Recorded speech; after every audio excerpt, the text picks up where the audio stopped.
ये सत्य घटना उस दिव्य प्रसंग की है जो आज तक केवल एक रहस्य था। वो रहस्य सालों पश्चात अब आपके सामने प्रस्तुत होने जा रहा है।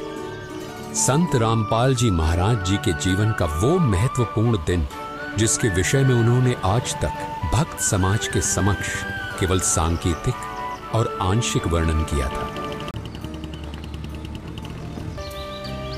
बिन उपदेश अचंभ है, क्यों जीवित है प्राण, और भक्ति बिना काठोर है, ये नर नहीं पाषाण।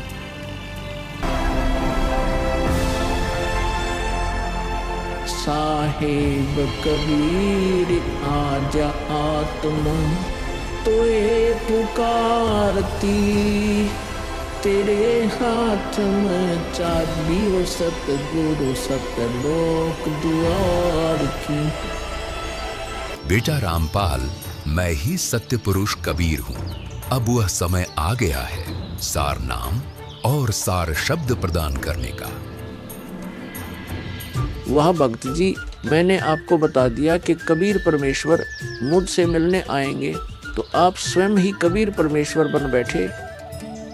मैंने अपने गुरु जी से पूछा था कि हे गुरुदेव, मैं कैसे पहचानूंगा जो मुझे मिलेंगे कि वे कबीर भगवान हैं। गुरु जी स्वामी राम देवानंद जी बोले, यह विश्वास करवाना, वो पहचान करवाना उनका काम है। तभी तो मैं बता रहा हूँ, मैं ही सत्य पुरुष कबीर हूँ। कबीर परमेश्वर जी सबको जिंदा बाबा के वेश में मिले, आप तो जिंदा बाबा वाले वेश में नहीं हो। रामपाल, तुम मेरी परम हंस आत्मा हो। जगत कल्याण के लिए मैंने ही तुझे भेजा है।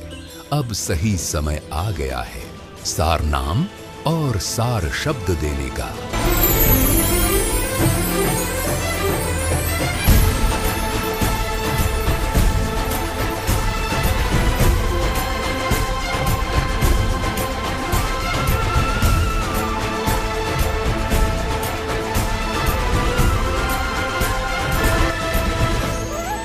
हे परमेश्वर, मुझे क्षमा कर दीजिए।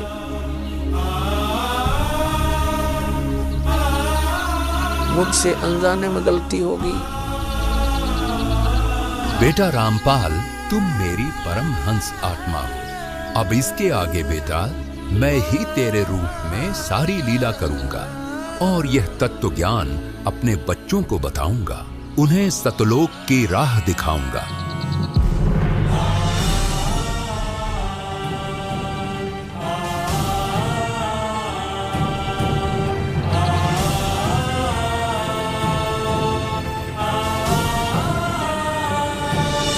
प्रकार कबीर परमात्मा संत रामपाल जी महाराज जी को सह शरीर सतलोक भेज देते हैं और अपनी लीला को आगे बढ़ाते हैं। गवी ख्यालवी साल सतगुरु अतल दिगंबर धीर, भक्ति हेत काया धर आए, अवगत सहत कबीर।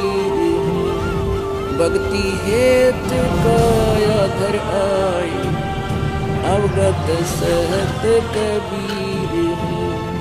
अमर करूं सतलोक पठाऊं, तात बंदी छोड़ कहाऊं।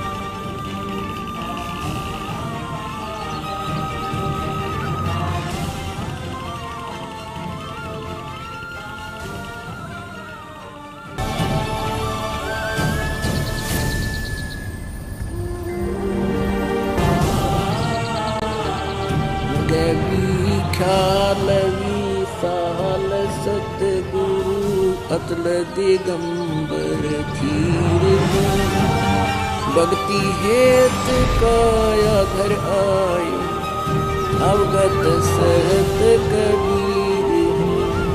भक्ति हेत काया धर आए, अवगत सहत कबीर।